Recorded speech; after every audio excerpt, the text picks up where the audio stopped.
Olá pessoal, eu sou Carla Oliveira, tutora virtual da disciplina de Antropologia e venho conversar com vocês do Polo de Palmares sobre os pais pioneiros da antropologia e as primeiras escolas antropológicas. Bem, como vocês sabem, no último dia 15 de dezembro deveria ocorrer o encontro da nossa disciplina, que por uma série de imprevistos e contratempos não aconteceu da melhor forma.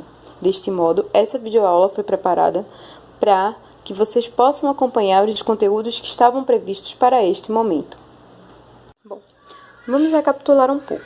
A antropologia vai surgir e se esquematizar enquanto ciência no século XIX. Durante esse período, ela vai surgir com uma lógica evolucionista. Então, havia o entendimento dos cientistas naquela época, como já vimos ao longo da disciplina, que existiam sociedades que viviam em determinados estágios que seguiam da selvageria, passando pela barbárie até a civilização. E havia um progresso dessas sociedades. Bem, a antropologia também surge com os antropólogos de gabinete, ou seja, eram os cientistas que faziam a leitura de questionários que eram enviados para novos lugares, para lugares que estavam sendo descobertos. Esses relatos, esses questionários eram produzidos por viajantes, por conquistadores, e muito da antropologia nesse contexto era produzida a partir de relatos de viajantes.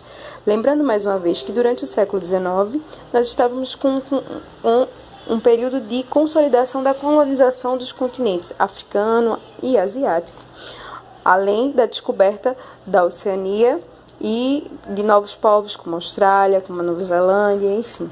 Então, a lógica em que a antropologia surge era de um mundo em que as potências europeias estavam querendo dominar novos povos, dominar novos lugares. E a antropologia também foi utilizada com esse objetivo de dominação.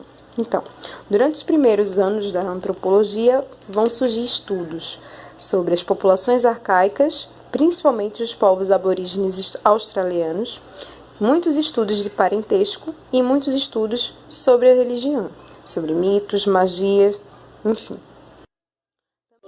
No século XX é que os antropólogos começam a ir a campo. A partir desse período também começa a construção de uma teoria antropológica e 4 autores vão se destacar como os pais pioneiros dessa teoria. Podemos destacar desses pais pioneiros Franz Boas, que vai viver entre o final do século XIX e início do século XX, e vai produzir uma grande virada nas práticas antropológicas. Ele vai destacar a importância da etnografia, a importância do pesquisador acessar a língua das sociedades estudadas, vai desenvolver um trabalho importantíssimo sobre os inuits e sobre povos asiáticos e americanos, e vai fazer uma crítica muito grande à antropologia evolucionista e aos estágios. Para ele não existiam esses estágios. As sociedades elas precisavam ser entendidas enquanto a totalidade de suas práticas.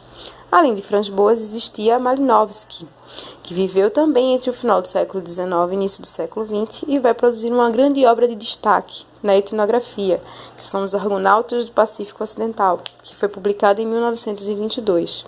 Segundo essa obra, a sociedade deve ser estudada enquanto uma totalidade, tal como funciona no momento que é observada. Malinowski vai desenvolver a observação participante e vai destacar a importância do pesquisador ir a campo e poder compartilhar das vivências do povo estudado.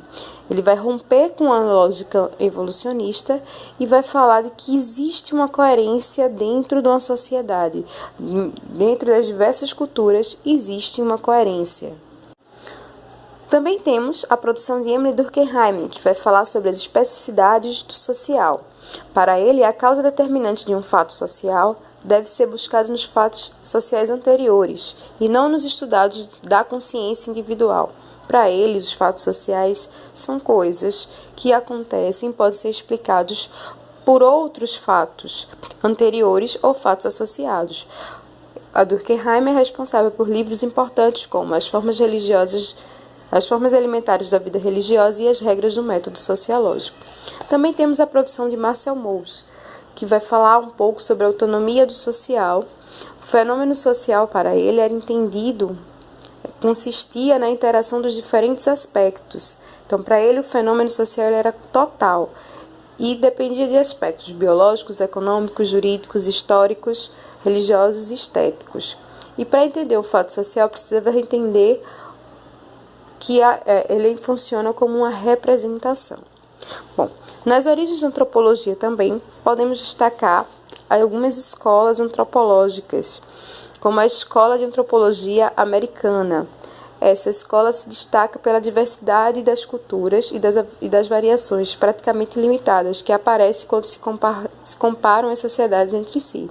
Então, essa escola ela destaca as comparações entre as sociedades, também destaca as pesquisas sobre o comportamento dos indivíduos.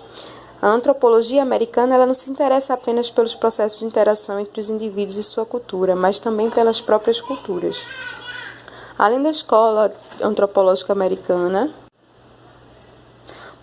além da escola americana, nós temos a Escola de Antropologia Britânica, que era uma escola anti-evolucionista, que era responsável por uma investigação do presente a partir de métodos funcionais e estruturais, que entendia que uma sociedade deve ser estudada em si, independentemente de seu passado, tal como se apresenta no momento na qual a observamos.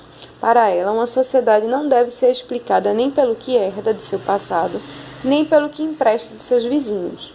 Ela precisa ser entendida dentro das suas próprias lógicas.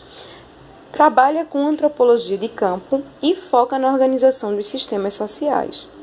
Além dessas duas escolas, nós temos a Escola de Antropologia Francesa. Na Escola de Antropologia Francesa, nós temos um destaque da etnologia, dos estudos etnológicos. Seria isso, uma análise comparativa de etnografias, seria uma comparação de experiências de campo.